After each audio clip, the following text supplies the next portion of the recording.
రుక్మిణుడు కూడా శపిస్తాడు, నీతోటి ఉండడు ఈయన, వేరే మ్యారేజ్ చేసుకుంటాడని. ఆ టైంలో మనం చూస్తాం కదా, సీరియల్స్లో వస్తుంది అది. అది ఎందుకు జరిగిందో అంటే ఆ టైం ఫ్రేమ్లో అప్పుడు టైము అప్పుడు ఉన్నటువంటి పరిస్థితులు ఎట్లుండేనో మనకు తెలియదు కదా. చెప్పించిండు అని అంటే అది జరిగింది అని అంటే అప్పుడు ఉన్న టైం ఫ్రేమ్ని బట్టి మనం చూడాల్సి వస్తుంది. ఇప్పుడున్న ఈ ఈ సిచ్యువేషన్స్కి వాటిని తీసుకొచ్చి కలిపి మ్యాచ్ చేసి చూస్తే అది మనకు సెట్ కాకపోవచ్చు, కానీ అప్పుడున్న పరిస్థితులను బట్టి చూస్తే అప్పుడు ఎట్లా ఉండేనో మనకు తెలియదు. అయితే ఇంకొకటి, ఆయన చనిపోవడం చూడండి.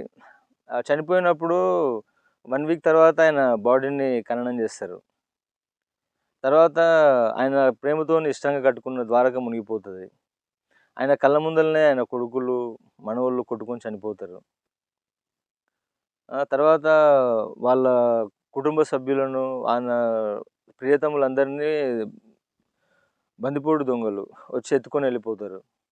అంటే ఇవన్నీ చూసిన ఆయన ఒక లైఫ్లో ఉండి మనం తట్టుకోగలుగుతామా ఇదంతా? నాకు ఎందుకు కనెక్టివిటీ ఉందంటే,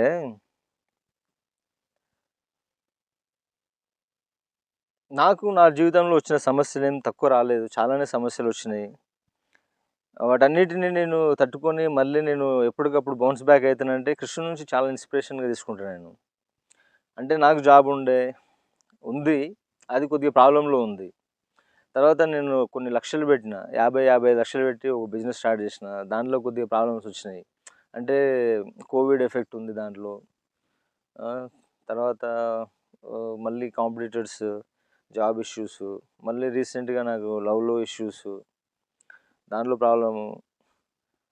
తర్వాత అంటే కెరియర్ వైజ్గా ప్రాబ్లం వచ్చింది, లవ్ ప్రాబ్లం, మళ్ళీ అప్పులు అదనంగా.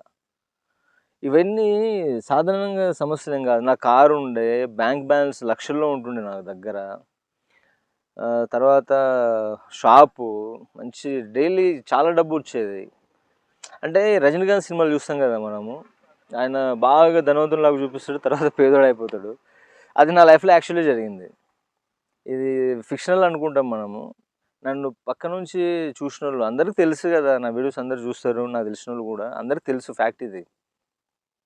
అంటే దీంట్లో నా లవ్ మ్యాటర్ అనేది అందరికి తెలియకపోవచ్చు అది, కానీ నా దగ్గర డబ్బు ఉండేది, నా బిజినెస్లు, నా మెయింటెనెన్స్, నా కారు, నాకు ఉన్న ప్రాపర్టీ, ఇదంతా వచ్చింది మళ్ళీ పోయింది. మళ్ళీ దాన్ని రీక్రియేట్ చేసుకునే ప్రాసెస్లో ఉన్నా. అది రీక్రియేట్ అవుతుంది, అన్నిటికి మించి టైం ఉంది. ఇవన్నీ ఒక ఎక్స్పెరిమెంట్ చేసి కోల్పోయినా నేనేమి జల్సాల షోకులో పడి, లేకపోతే తాగుడు షోకులో పడి,